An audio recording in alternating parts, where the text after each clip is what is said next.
बल्लेबाजों ने surrender easily कर दिया? देखिए, गेंदबाजी अच्छी हुई थी, हम देख रहे थे गेंद लहरा रही थी बीच मैच में, हम बात भी कर रहे थे कि हार्दिक पांड्या भी गेंद को मूव करवा पा रहे थे, सतह से तेज गेंदबाजों को मदद मिल रही थी और भारत ने शुरुआत में जिस प्रेशर को बनाने की जरूरत थी उस प्रेशर को भारत ने शुरुआत में बनाया। और जब शुरुआत में 15 रन पर 5 विकेट गिर गए थे, उसके बाद फिर आप इतना ज्यादा प्रेशर क्रिएट कर चुके थे कि मुझे नहीं लगता कि न्यूजीलैंड वहां से वापसी करना उसके लिए आसान भी होता। हालांकि 108 तक भी स्कोर पहुंचा, वो भी बहुत बड़ी बात है न्यूजीलैंड के लिए, लेकिन इतने छोटे टारगेट में मुझे नहीं लगता है कि गेंदबाज उतना ज्यादा एफर्ट्स भी दिखा सकते हैं। आज एक बार भी आप लोगों को लगा कि यहाँ से न्यूजीलैंड कुछ वापसी कर सकती है? एक बार अब करेगी या 15 से 5 के बाद तो बिल्कुल नहीं लगा। जिस तरह की न्यूजीलैंड की परफॉर्मेंस थी आज, उनके बल्लेबाजों की जिस तरह से उन्होंने खेला था, उसको देखने के बाद तो वाकई में अब जैसे आपने अभी सवाल भी पूछा था कि किसकी ज्यादा उम्दा परफॉर्मेंस थी, हमारे बॉलर्स की या उनके बैट्समैन की, तो देखिए बॉलर्स ने तो खेला ही खेला, लेकिन कहीं ना कहीं न्यूजीलैंड के जो बैट्समैन थे उनका भी आज बहुत ज्यादा हमने गिरा हुआ परफॉर्मेंस देखा। जैसे कहते हैं ना कि दोनों चीजें ताली एक हाथ से नहीं बचती है, उन्होंने अगर हमारे बॉलर्स ने अच्छी परफॉर्मेंस की है तो साथ में बल्लेबाजों की भी परफॉर्मेंस में कहीं ना कहीं आज काफी ज्यादा हमें कमी देखने को मिली है। लेकिन वही जब हम पिछले मैच की बात करते हैं तो वहां देखने को मिला था कि लास्ट में भी मैच में क्या हुआ था, सबको याद है वो पारी जिसमें 100 से ब्रेसवेल की वो पारी जिसमें 100 शतक उन्होंने जड़ दिया था, तो 140 रन बनाए थे 140 रन अकेले बना दिया था, तो पॉसिबिलिटी आज भी थी कि आज भी ऐसा हो सकता था। लेकिन इसीलिए हम कह रहे हैं कि आज के मैच में जो बॉलिंग रही है वो इतनी दमदार रही है कि न्यूजीलैंड के जो बैट्समैन थे वो चाह के भी वापसी नहीं कर पा रहे थे। तो पूरा क्रेडिट तो मैं तो दूंगी आज के बॉलर्स को कि उन्होंने बहुत ही बढ़िया शानदार परफॉर्मेंस दिया है, और अगर ऐसी ही परफॉर्मेंस वो देते रहे तो कप हमारे हाथ में होगा। बिल्कुल, और सबसे बड़ा मुद्दा ये आता है कि हम हमेशा बैट्समैन की तारीफ करते हैं, उनको प्रेज करते हैं काफी ज्यादा, लेकिन जब बॉलर्स की बारी आती है तो उनको इतना ज्यादा अप्रिशिएट नहीं किया जाता है। लेकिन आज की इस परफॉर्मेंस के बाद सारे बॉलर्स ने अपनी एक अलग जगह बना ली, अपनी एक अलग अहमियत कायम कर दी है। बिल्कुल कायम की है। और एक सवाल और मेरा आप तीनों से जी, क्या टीम इंडिया के बल्लेबाज अगर पहले बल्लेबाजी करते तो क्या उनको भी दिक्कत होती? निश्चित तौर पर दिक्कत मुझे लगता है कि होती, और रोहित शर्मा के साथ वो जो टॉस वाला इंसिडेंट हुआ उसकी भी बहुत ज्यादा चर्चा की जा रही है। भूल गए थे क्या डिसीजन करना। वो अपने आप में अच्छा हुआ पहले बैटिंग नहीं बोली, गलती से भी शुक्र है कि बैटिंग नहीं बोली। वो अपने आप में एक बहुत ही इंटरेस्टिंग पूरा क्लिप था जो गलती से भी मिस्टेक नहीं होनी चाहिए थी यहाँ पे। अगर गलती से भी बोल देते ना कि बैटिंग फर्स्ट तो शायद हम बात कर रहे होते कुछ अलग लेवल की। बिल्कुल पूरा और हमें देखने को मिलता भी है कि जो मुझे लगता है ऐसा पर्सनली कि जो इंडिया है वो चेजिंग गेम जो है इंडिया का वो थोड़ा वीक देखने को मिलता है हमें हर मैच में, या ज्यादातर मैच में हमें यही देखने को मिलता है कि इंडिया रन भी बना लेती है, अच्छा भी करती है, लेकिन चेजिंग की जब बात आती है तो थोड़ा वीक दिखती है। तो इसीलिए आज बल्लेबाजों को जो मौका मिला वो बाद में खेलने का, वो उनके लिए पॉजिटिव था। वो पॉजिटिव इसलिए था क्योंकि बॉलिंग ही इतनी अच्छी हुई, उन्होंने रन ही नहीं बनाने दिया, इसलिए उनके लिए इजी रहा। क्योंकि जब चेजिंग की बात आती है तो इंडिया कहीं ना कहीं मुझे कभी कभी वीक दिखती है। तो मुझे ये लगता है कि रोहित शर्मा ने ये जो डिसीजन लिया था वो बहुत सोच समझ के लिया था, क्योंकि ऑब्वियसली बात है, जैसे हमने आज नहीं सोच समझ के कुछ नहीं लिया था। पहला मैच हो रहा था यहाँ पे रायपुर की धरती पर, पहला इंटरनेशनल मैच हो रहा था, उनको भी नहीं पता था कि क्या करना है, पिच कैसे खेलेगी, तो ऐसी स्थिति में पहले गेंदबाजी करना ही अच्छा रहता है। पिच की पहले भी अपडेट जैसे आई थी उसके मुताबिक मुझे ऐसा लगता है कि बॉलिंग ही ज्यादा स्मार्ट डिसीजन था जो कि रोहित शर्मा ने लिया, तो इसलिए मुझे ऐसा लगता है कि उन्होंने शायद ये चीज देख के सोच के ये अपना निर्णय लिया होगा कि आज हम बॉलिंग करते हैं पहले। लेकिन चिराग, मॉडर्न डे क्रिकेट कितना बदल गया है, थोड़ी सी भी गेंद हिली तो बल्लेबाज हिल जाते हैं, चाहे इंडिया आज लकी रही टॉस जीत गए, लेकिन अगर इंडिया के भी होते जहां कंडीशन ऐसी हुई जहां गेंद स्विंग हो रही है, तो आज क्रिकेट इतना बदल गया है कि दुनिया की बड़ी से बड़ी टीम भी सरेंडर कर देती है। बिल्कुल देखिए, मुझे लगता है T20 क्रिकेट का इसमें एक अहम रोल हो जाता है। जब से हमने T20 क्रिकेट देखा है, और इस चीज का जिक्र सिर्फ मैं नहीं कर रहा हूँ, बहुत सारे पूर्व क्रिकेट्स हैं, क्रिकेट के पंडित जो बड़े बड़े बैठे हैं वो भी इस चीज का जिक्र करते हैं कि ओडीआई क्रिकेट तो मर ही रहा है, साथ में टेस्ट क्रिकेट में हम देखते हैं बुरा हाल हो जाता है टीमों का। मतलब हम देखते हैं 3-3 दिन में टेस्ट मैच खत्म हो जाते हैं और कोई टेस्ट मैच देख भी नहीं रहे, तो लोकप्रियता भी कम हुई है। और जैसा कि आपने कहा कि स्विंग खेलने में मुश्किल होती है, तो ये एक क्रिकेट के लिए मुझे लगता है कि हार है जो कि T20 को इतना ज्यादा बढ़ावा दिया जा रहा है। लेकिन गेंद हिल रही है और उसके बावजूद रोहित शर्मा का अर्धशतक आया है। बिल्कुल, और पोल भी एक क्रिएट किया गया है। कहते आ रही हूँ कि फॉर्म में आ चुके हैं चिराग, हाँ बिल्कुल, तो पोल भी क्रिएट किया गया है कि क्या रोहित शर्मा फॉर्म में आ गए हैं। मेरे हिसाब से तो अभी नहीं, मेरे हिसाब से भी अभी नहीं। 90% लोगों का उसमें यही आंसर था कि नहीं, वो रन देख रहे हैं ना, वो 50 रन देख रहे हैं। रोहित शर्मा का कद क्या है? रोहित शर्मा का कद ये है कि 150 का शतक बनाए, शतक भी नहीं 150 वाला शतक लगाया। नहीं, देखिए। अर्धशतक भी उनका नहीं आ पा रहा था उनके नहीं, बल्ले से। अर्धशतक अभी तो बनाया था, अभी बनाया था अर्धशतक 30-40 अर्धशतक। हम ये किसी से एक्सपेक्ट नहीं कर सकते हैं कि वो एक ही बारी में अपना पूरा 100% कई बार नहीं हो पाता। फिर तो विराट कोहली की आपको आलोचना करनी नहीं चाहिए थी। 3 साल उनके बल्ले से तो हमेशा अर्धशतक निकल ही रहे थे। मैंने भी कभी विराट की किसी भी चीज पे कोई सवाल नहीं उठाया, क्योंकि नहीं, आपने नहीं, मतलब जो लोग अभी रोहित शर्मा के बारे में बात कर रहे हैं, हाँ, वो बिल्कुल गलत है। अच्छा, अभी तो 50-50 आ रहा है पोल में, जो हम पोल दिखा रहे हैं 50% लोगों का कहना है कि हाँ फॉर्म में लौट आए हैं, लेकिन 50% जैसा कि यहाँ पर भी 2-2 मत हैं, तो हमारी ऑडियंस में भी वैसे ही मत हैं अब जब कि फॉर्म में नहीं आपने आए। बल्लेबाजों की बात कर ही दी है तो मैं शुभमन गिल की बात करना चाहूंगी कि एक जो कह सकते हैं कि भविष्य भारत का वो कितने सुरक्षित हाथों में है वो दिखने को मिलता है। देखिए, शुभमन गिल भविष्य को का तो देख नहीं के। पता, लेकिन कम से कम यहाँ से ये तो पता चल गया कि जो भारत में होने वाला वर्ल्ड कप है 2023 का, उसमें तो उन्होंने शिखर धवन को बाहर कर दिया है और उन्होंने अपनी जगह पक्की कर ली है। ज्यादा दूर नहीं जाएंगे क्योंकि वर्ल्ड कप अभी इंडिया में है, सारा फोकस अभी वहीं रहेगा, तो ज्यादा दूर के सपने नहीं देखते हैं, वर्ल्ड कप तक की सोचते हैं। शिखर धवन बाहर, मेरे हिसाब से ऑलमोस्ट बाहर हो चुके हैं। अब वो आईपीएल है कि यार ऐसा कुछ अच्छा सा प्रदर्शन कर दे, 700-800 रन बना दे, शतक पे शतक लगा दे, वो बात अलग है, लेकिन इस समय देखें तो बाहर उसके है। पैरेलल में शुभमन गिल का बल्ला नहीं चलना चाहिए, ये भी एक कंडीशन हो जाएगी। बिल्कुल बिल्कुल, इस उम्र पे 23 साल की उनकी उम्र है और इस उम्र पे इतना उम्दा प्रदर्शन करना, डबल सेंचुरी बनाना अपने आप में बहुत ज्यादा मायने रखता है, बहुत बड़ी बात शुभमन गिल की तारीफ हो रही है, हम तो चुप होते हैं। ये 1 घंटा बोल सकती हैं, बताइए, बोलिए, चलिए। शुभमन गिल एज 23 की और दोहरा शतक, मतलब सब कुछ डिटेलिंग है इनके पास। सिर्फ यही नहीं, जो बाकी काफी फैंस है, काफी क्रिकेट फैंस है, वो भी बोल रहे हैं कि शुभमन गिल जो है वो नए रन मशीन है। अच्छा, चलिए, हमारे कोई साथ reason नहीं है, ऐसा हार्दिक बोला जा रहा है। पांड्या की सबसे बड़ी आलोचक मैं भी है बिल्कुल भी आलोचना नहीं करती हूँ आज हार्दिक पांड्या की। गेंदबाजी कैसी लगी उनकी? अच्छी लगी, मुझे बहुत अच्छी लगी उनकी। फॉर्म में आ गए वो ये गेंदबाजी मैं में। अगले मैच में बताऊंगी, ये मैंने पिछले लाइव में ही बोला था कि ये मैं अगले इनका मैच बड़ा में सही है बताऊंगी। चिराग, मैं तारीफ भी नहीं करूंगी लेकिन मैं आलोचना करती रहूंगी, मैं फॉर्म में फिर भी आलोचना नहीं आए नहीं करती। विराट और शुभमन के बाद अगर मुझे कोई पसंद है तो वो हार्दिक पांड्या ही है, तो ऐसी बिल्कुल बात नहीं, मैं आलोचना नहीं कर रही, लेकिन मैं बहुत जल्दी तारीफ भी नहीं करती हूँ। ये इसलिए क्योंकि आप एक मैच से नहीं बता सकते कि कौन फॉर्म में आया है, कौन आपने फॉर्म एक में मैच नहीं में आया रोहित है। शर्मा में 50 लगाई, आपने वो बोल रोहित दिया वो शर्मा फॉर्म में है। आ गए। वो रोहित वो शर्मा हार्दिक है। पांड्या है। वो हार्दिक वो पांड्या है, गुजरात लेकिन टाइटंस को चैंपियन बना के आए हैं, वो T20 टीम के कप्तान हैं। लेकिन फिर भी मुझे मतलब उनके लिए हार्दिक- टाइम चाहिए। नहीं है। मतलब प्रिडिक्शन हार्दिक पांड्या को लेकर नहीं कर सकते। देखिए दर्शकों चिराग, से भी आपको पूछ पता लेते है हैं। कि मैं जो प्रिडिक्ट करती हूँ वो कितना करेक्ट होता है, ये आपको पता है कि नहीं पता है? मैं हाँ, जो भी बिल्कुल, 5% करती सही हूँ, होता है, बिल्कुल। 5% नहीं 100% सही होता है, तो इसलिए मैं बहुत सोच समझ के प्रिडिक्ट करती हूँ ताकि कुछ भी गलत नहीं होना चाहिए। ये पता है क्या इनका प्रेडिक्शन का क्या रहता है?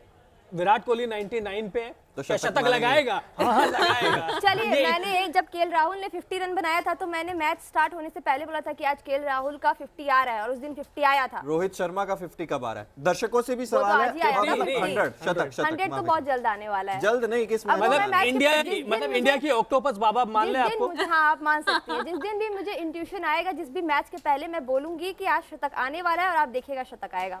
बिल्कुल, और दर्शकों से भी सवाल यही है कि रोहित शर्मा के बल्ले से कब हमें शतक देखने को मिलेगा। आज के मैच में तो देख ही नहीं सकते थे क्योंकि लक्ष्य 109 रन का था। बिल्कुल। लेकिन फिर भी देख गेंदबाजों ने सकते थे, हो सकता है वो ये टिक नॉट जाते। आउट जाते तो वो खुशी Not out अलग अगर होती वो ना, करते नॉट तो आउट देख जाते सकते थे। और आउट भी जिस तरीके से हुए वो भी कोई नहीं, अच्छा तरीका तो था नहीं। उसके लिए हमें ये भी देखना पड़ेगा ना, भले आज न्यूजीलैंड फॉर्म में नहीं थी, लेकिन वो भी एक बहुत अच्छी टीमों में से एक आती है, और इतनी खराब हार तो वो भी नहीं बट अंशिका, दिक्कत ये है ना, रोहित शर्मा के साथ लास्ट 2-3 साल में दिक्कत क्या आ रही है? वो रन बना रहे हैं, वो रन लगातार बना रहे हैं, बिल्कुल। लेकिन रन बना रहे हैं 30, 40, 50, 60। हम क्या रोहित शर्मा से ये उम्मीद करते हैं? हम रोहित शर्मा से ये उम्मीद नहीं करते हैं। अर्धशतक को शतक में कैसे तब्दील करना है ये उनको आता है। बिल्कुल। शतक है, शायद 29 शतक वो वनडे में लगा चुके हैं, उनको बताने की जरूरत नहीं है, लेकिन मेरे लेकिन हिसाब यही से- चीज शायद कमी उनकी इस समय सबसे बड़ी है। मेरे हिसाब से, लेकिन अभी हमें इतनी जल्दी जजमेंट पास नहीं करना 3 चाहिए। साल हो उन्हें गए। कुछ उन्हें 3 थोड़ा साल और हो मौका गए। मिलना चाहिए। 3 साल का उनका करियर भी नहीं बचा अब। बिल्कुल उम्मीद करते हैं उनसे ज्यादा, क्योंकि उन्होंने इतने सारे बताइए ऑक्टोपस बाबा, डेट मैच शतक लगाया है उन्होंने, तो हम उनसे उम्मीद करते हैं कि कुछ नहीं तो एटलीस्ट एक सेंचुरी आ ही जाए, और वो कब? बहुत जल्दी आएगी। बहुत मैं जल्द कब? बताऊंगी, मैं चलिए, बताऊंगी। उसके अलावा देखिए यहाँ आज के पर ये चीज है कि एक मुकाबला बचा है आपके न्यूजीलैंड के खिलाफ, और T20 में रोहित शर्मा खेलेंगे नहीं, उसके बाद सीधा खेलेंगे टेस्ट मैच ऑस्ट्रेलिया के खिलाफ। तो ऑस्ट्रेलिया के खिलाफ जो टेस्ट मैच होंगे उनमें आ जाएगी या नहीं आएगी? क्या ऑस्ट्रेलिया के खिलाफ टेस्ट मैच होंगे, उसमें शतक आएगा या नहीं आएगा? रोहित शर्मा की देखिए टेस्ट मैच की तो बात, चलिए सबसे बड़ा सवाल मैं करता हूँ, उससे पहले अनफिट तो नहीं हो जाएंगे? नहीं अनफिट नहीं होंगे, टेस्ट मैच वो जरूर खेलेंगे, लेकिन हम ओडीआई में ज्यादा उम्मीद करते हैं उनसे शतक की, क्योंकि वो ओडीआई के ज्यादा अच्छे खिलाड़ी हैं। मुझे याद नहीं है आखिरी टेस्ट मैच उन्होंने कब खेला था, याद है आपको? नहीं मुझे भी तो आपको टेस्ट सीरीज से ठीक पहले वो इंजर्ड हो जाते हैं। तो ठीक है, प्रेडिक्शन कीजिए, देश सुन रहा है मैं कर रही हूँ आपको। कि वो ओडीआई में ही करेंगे, शतक उनका ओडीआई में ही आएगा। किस ओडीआई में आएगा ये मैं उस ओडीआई मैच के पहले बता दूंगी। तो मतलब कि इस यहाँ भी अगले ओडीआई में डिफेंसिव है। और चलिए आप दर्शक भी बता सकते हैं कि कब आ रहा है रोहित शर्मा का शतक। इसके बाद देखिए आज के मैच से हम पॉजिटिव्स ये लेकर जाए हैं, हमें गेंदबाजी में जिसकी हम लगातार जिक्र कर रहे थे कि गेंदबाजी कमजोर है, मोहम्मद शमी उसमें एक कड़ी थे जो सबसे बड़ी कड़ी थी, जो हमें कमजोर नजर आ रही थी, तो उस पर आज काम किया, तो कुछ पॉजिटिव्स लेकर आए हैं इस मैच से। देखिए जहां गेंदबाजों को मदद मिलेगी, सबसे खतरनाक गेंदबाज साबित होंगे मोहम्मद शमी, क्योंकि वो सीम के सहारे गेंदबाजी करते हैं। जो गेंदबाज सीम के सहारे गेंदबाजी करता है उसकी गेंद हिलेगी। मैं फिर भी चाहूंगा, क्योंकि देखिए इस टीम में ज्यादातर खिलाड़ी ऐसे हैं नहीं जो रिवर्स स्विंग भी कर पाए। शमी के पास वो काबिलियत भी बहुत ज्यादा है। अंत के ओवर में जब 38-40 ओवर हो जाएंगे, डेथ में गेंदबाजी करेंगे, तो उसके बाद रिवर्स स्विंग भी एक अहम फैक्टर साबित हो जाता है, खासकर एशियन सब कॉन्टिनेंट पे। मुझे लगता है कि शमी एक मैच हुआ है, लेकिन आपके तुरुप का इक्का साबित होंगे। 2015 वर्ल्ड कप में उन्होंने दिखाया था। क्या शमी खेल रहे हैं वर्ल्ड कप? आपको लगता है वो वर्ल्ड कप खेलेंगे? मुझे लगता है खेलना चाहिए, खेलेंगे या नहीं खेलेंगे ये मैं अभी कह नहीं सकता, लेकिन खेलना चाहिए। क्या उन्हें टीम में रखा जाएगा? बिल्कुल रखा जाएगा, बिल्कुल रखा जाएगा। आज की उनकी परफॉर्मेंस के बाद तो ऐसा लगता है कि हाँ उनको रखा भी चाहिए। अगर आप स्क्वाड में तो ले जाएंगे, लेकिन प्लेइंग 11 में क्या आप उनकी जगह बना पाएंगे? इनफैक्ट आप ये चीज देखिए कि आपके पास नहीं आपके पास जसप्रीत बुमराह है, आपके पास मोहम्मद सिराज है, ये दोनों आप फिक्स कर सकते हैं। बतौर तीसरे गेंदबाज हार्दिक पांड्या आपके पास होंगे, और आप 2 स्पिनर भी खिलाना चाहेंगे इंडिया में। डिपेंड करता है ना कहाँ खेल रहे हो आप। धर्मशाला में खेल रहे हो आप, मोहाली में खेल रहे हो जहाँ पे तेज गेंदबाजों को मदद मिलती है, तो वहां पे मोहम्मद शमी खेल सकते हैं मुझे लगता है। और बहुत सारी जो परेशानियां हैं, बहुत सारी जो कंडीशंस है वो सामने आएगी, क्योंकि अगर धर्मशाला में खेलें तो वहां पे आपको 3 तेज गेंदबाजों के साथ उतरना होगा। मोहाली की पिच भी कुछ ऐसी है, और भी अगर आप साउथ में भी चले जाएंगे या हैदराबाद में चले जाएंगे तो वहां की पिच भी कुछ ऐसी है। तो मुझे लगता है कि कहीं ना कहीं मोहम्मद शमी का किरदार वर्ल्ड कप में बहुत अहम होने वाला है। बिल्कुल, काफी दर्शक हमसे जुड़े हुए हैं, काफी कमेंट्स भी आ रहे हैं, और जो नहीं कमेंट कर रहे हैं वो भी कमेंट करें, ताकि आप बताएं कि आज के मैच का सबसे अच्छा मोमेंट आपको क्या लगा, किसकी पारी आपको अच्छी लगी, कौन सा बॉलर अच्छा था, कौन सा बैट्समैन अच्छा था। और एक कमेंट ये भी आ रहा है कि गिल सही चल रहा है, जैसा कि मैं बोल रही थी कि गिल की अगर हम बात करें तो वो ओवरऑल उनकी जो परफॉर्मेंस है वो कंटिन्यूअसली अच्छी चली आ रही है, तो इसलिए मुझे गिल को मैं ज्यादा अप्रिशिएट इसलिए कर रही हूँ। रीजन यही है क्योंकि उनका जो कंटिन्यूटी देखने को मिल रहा है, स्मार्ट तो है ही वो खैर, लेकिन उनकी जो कंटिन्यूटी है वो देखने को मिल रही है। काफी प्लेयर्स है हमारी टीम में जो एक मैच में फॉर्म में, अगले में थोड़ा सा डगमगा जाते हैं। विराट एक में शतक लगाते हैं और दूसरे में वो फिर कम रन बना के निकल लेते हैं। बिल्कुल, तो बिल्कुल। ऐसा देखने को कल का गेम तो था ही जो भी था, लेकिन आज का जो गेम था, गिल आ गया, गिल है, दिल का मामला है। गिल है कि मानता नहीं। बिल्कुल, लेकिन जो आज का भी जो मैच था और जिस तरीके की उन्होंने परफॉर्मेंस आज भी थी वो बहुत ही ज्यादा बेहतरीन थी।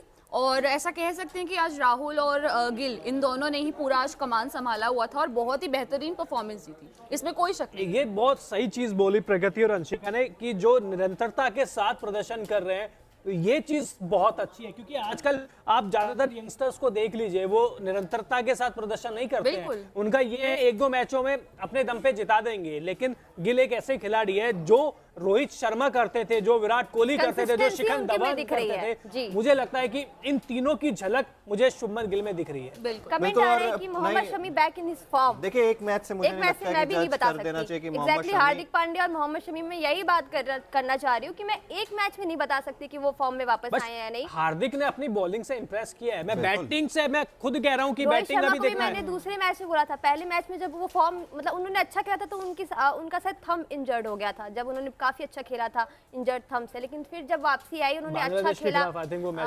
हाँ, उसी मैच की बात कर रही हूँ मैं।